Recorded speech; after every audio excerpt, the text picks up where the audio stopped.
Assalamualaikum warahmatullahi wabarakatuh. Kami dari kelompok 1 akan menjelaskan soal kasus dari pertemuan 2 hingga pertemuan 6. Sebelumnya, perkenalkan, nama saya Siti Dewi Sari dengan NPM 0119101164 bersama rekan saya yang bernama Rizky Adi Afrian dengan NPM 0119101166. Pada bab 2, pembentukan dan pengoperasian persekutuan. Pembentukan persekutuan dengan mendirikan perusahaan baru pada firma baru. Semua calon anggota atau sekutu menyetorkan aktiva pada firma yang akan diakui sebagai investasi awal yang dicatat dalam rekening modal sekutu. Aktiva yang disetor ini harus dinilai sesuai dengan nilai wajarnya, baru kemudian dicatat sebagai investasi sekutu yang akan dicatat. Terdapat contoh berikut ini. Hana, Lena, dan Dindin, 3 orang bersaudara, mendirikan persekutuan dengan nama Persekutuan Trio. Investasi modal masing-masing sekutu sebagai berikut. Diminta, pertama membuat jurnal pembentukan persekutuan, dan yang kedua membuat neraca waktu pendirian persekutuan. Bisa dilihat, ini jawaban untuk jurnal. Dan ini jawaban untuk neraca awal. Untuk bab 3, perubahan keanggotaan persekutuan. Perubahan keanggotaan persekutuan secara garis besarnya dapat dikelompokkan menjadi 2, yaitu yang pertama, penambahan sekutu baru, dan yang kedua, pengunduran diri salah satu sekutu atau lebih. Penambahan sekutu baru dapat dikelompokkan menjadi 5, yaitu yang pertama, membeli sebagian hak seorang sekutu, yang kedua, membeli seluruh hak seorang sekutu, yang ketiga, membeli sebagian hak beberapa orang sekutu, yang keempat, membeli seluruh hak beberapa orang sekutu, dan yang kelima, membeli sebagian hak seluruh sekutu. Contoh 1, kasus masuknya sekutu baru dengan membeli sebagian hak seorang hak sekutu. Firma ABC dengan para sekutu A, B, dan C membagi laba rugi 2:3:5, mempunyai modal masing-masing sebagai berikut. A 200 juta, B 250 juta, dan C 550 juta dengan total 1 miliar.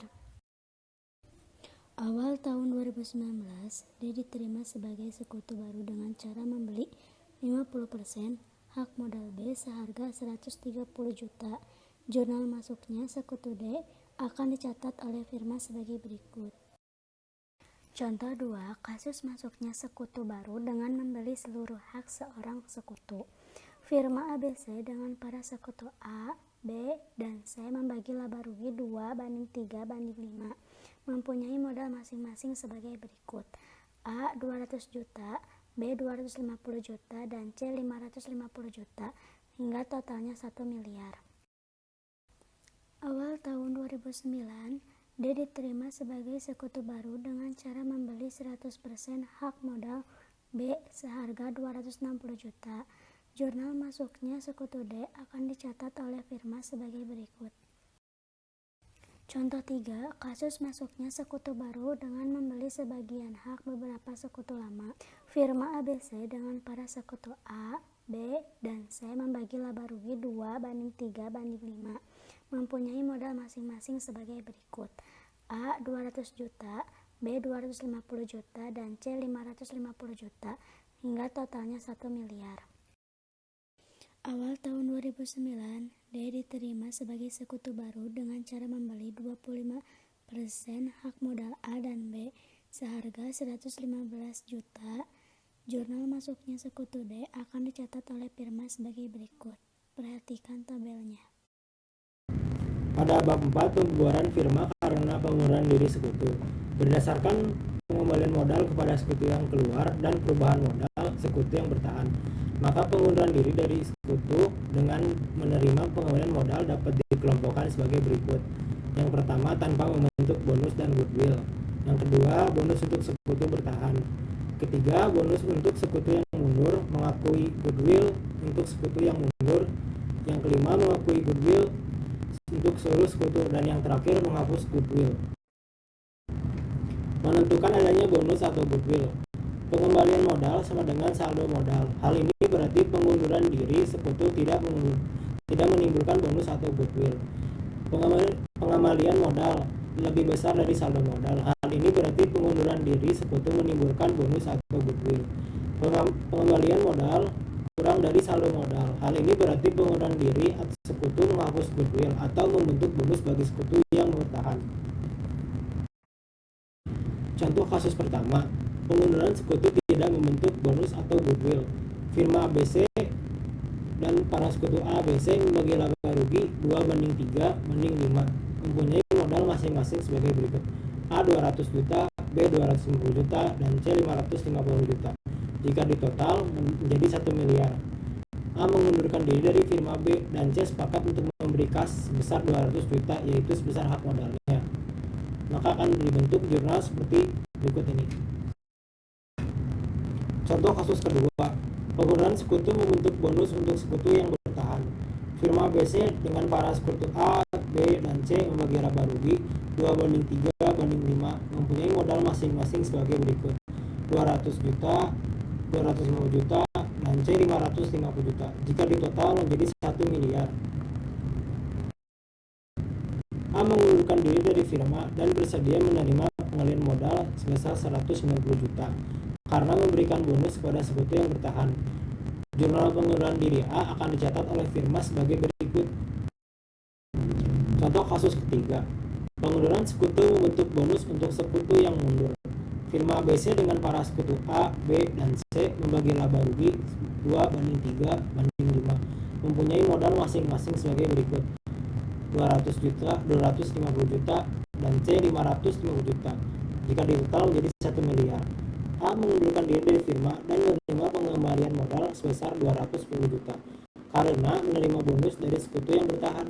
Jurnal pengunduran diri A akan dicatat oleh firma pada slide berikut ini. Jurnal pengunduran diri A akan dicatat oleh firma sebagai berikut. Pada bab 5, likuidasi secara langsung. Likuidasi secara langsung atau sederhana yaitu likuidasi yang pembagian hanya kasnya dilakukan serentak secara relasi non-aktiva sekaligus. Terdiri dari 4 tahap, yaitu tahap menghitung dan bagi laba rugi persekutuan sampai saat likuidasi berupa rasio pembagian laba. Tahap yang kedua disebut realisasi. Apabila nilai realisasi non-kasnya lebih kecil dibanding nilai bukunya, maka kerugian harus ditanggung semua sekutu dengan mengurangkan modalnya. Yang ketiga, melunasi semua hutang persekutuan. Setelah penjualan aktiva non-kas, maka hasilnya akan menambah kas. Kas ini sesuai Kitab Undang-Undang Hukum Perdata harus digunakan terlebih dahulu. Yang pertama, melunasi hutang kepada pihak ketiga. Selanjutnya, melunasi hutang kepada sekutu. Dan yang keempat, membagi sisa kas yang masih ada kepada para sekutu. Kasus likuidasi secara langsung. Diasumsikan bahwa firma A, B, C, dan D memutuskan untuk melikuidasi diri. Semua aktif ini harus dicairkan menjadi uang kas. A, B, C, dan D membagi laba dan rugi dalam rasio masing-masing 30%, 30%, 20%, dan 20%. Neraca yang disusun pada Mei 2007, tepat sebelum likuidasi, melaporkan saldo sebagai berikut.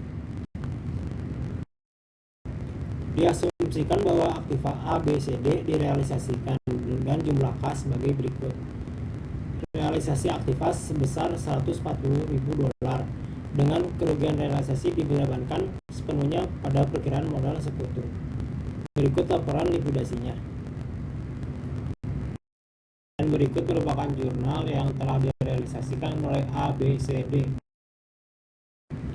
Bab 6. Likuidasi secara bertahap. Jika pembagian uang kas dilakukan selama likuidasi berlangsung, maka jumlah yang akan direalisasi atas aktiva yang harus dijual tidak diketahui. Dengan demikian, jumlah kerugian yang akan ditutup belum dapat ditetapkan. Dalam hal seperti ini, setiap pembagian kepada para sekutu harus dilakukan seakan-akan telah terjadi di masa lalu. Asumsi ini membutuhkan penetapan.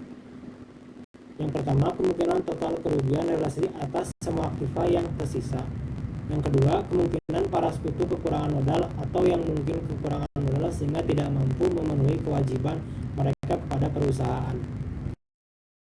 Penyelesaian likuidasi tahap pertama. Persekutuan A dan B laporan likuidasi bulan Oktober. Terdapat lampiran persekutuan A dan B skedul pembagian kas bulan Oktober. Penyelesaian likuidasi tahap kedua. Persekutuan A dan B laporan likuidasi bulan November. Lampiran persekutuan A dan B skedul pembagian kas bulan November. Pada tahap terakhir, persekutuan A dan B laporan likuidasi bulan Desember. Penyelesaian likuidasi tahap pertama. Persekutuan A dan B laporan likuidasi bulan Oktober.